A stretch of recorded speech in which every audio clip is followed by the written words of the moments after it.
Keegan, Sarah. That's us, Dean and Sarah. Rock and roll show. I think the album just reflects who we are. We're sort of very diverse people. It's called This Business of Art, and it's like a kind of a poppy folk kind of album, I guess. With a little obnoxious. Rock and It's a little obnoxious, yeah. well, the first was it. That's why we did a new album. Because the last album that we did, 5 of the songs are the same, or 6.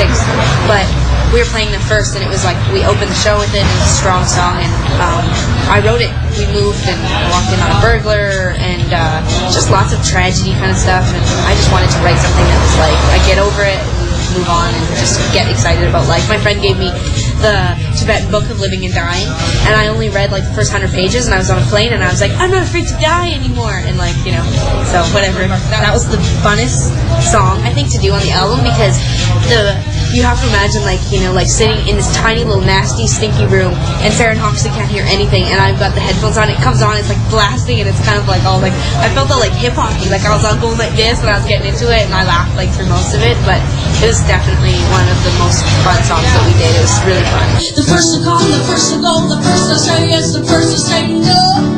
I'm gonna seize this moment. The first to come, the first to go, the first to say yes, the first to say no.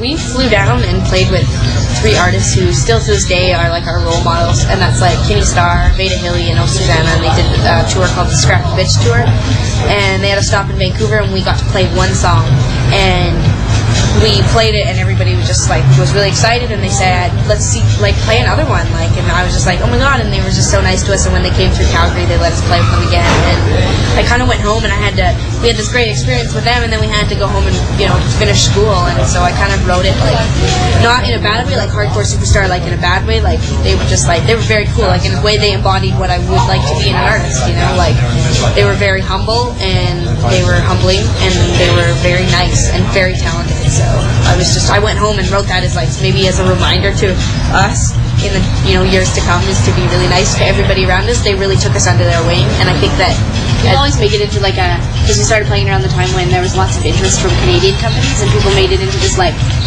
oh, you guys are so cool, you guys are like rocking the industry, and we're like, that's not what it's about. Hardcore superstar, my boy. Do you wanna be a hardcore superstar, my boy? Do you wanna be a?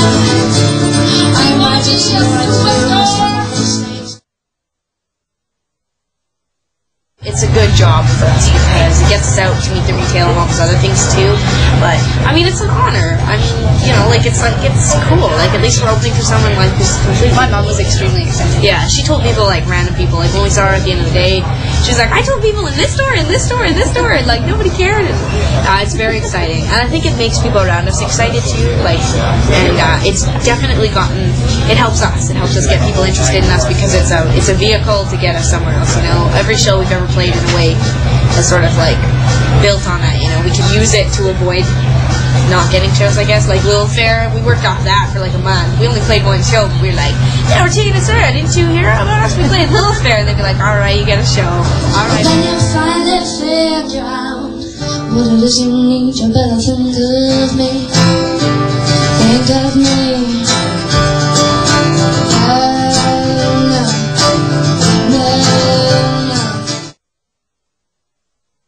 We went through a punk rock stage for sure, so we had a lot of CDs that you really get in. When you get into a punk rock scene, you have to go as brass as you can go. So it was like things that I just don't think were good, but we wanted them to be good. You know, it's like, have you heard of Sidewalk? And people are like, no. And you're like, oh, you gotta hear them. Oh my god, they're so good, and they're not good at all. So. And there's like 100 songs on the CD. Yeah, you know, it's like 15 seconds long. Yeah. They're like a guy burping. This one's my favorite. Yeah, we listened to some pretty big. We called it going to gigs was like going to a place that you did, going to a building, a stinky, yucky, dirty building to see a band that you were going to pretend that you liked, even though it has nothing to do with or no relevance to your life. That was what we used to gig. That was what we used to do. So.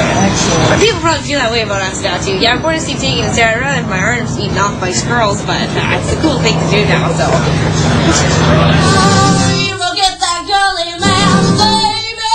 You come with me. You forget that.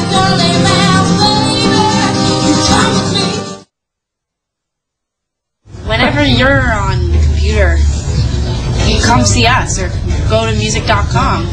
Our asses are all over it. You'll never have a better time in your whole life. Your whole goddamn life is just like flashes before your eyes as Sarah.music.com.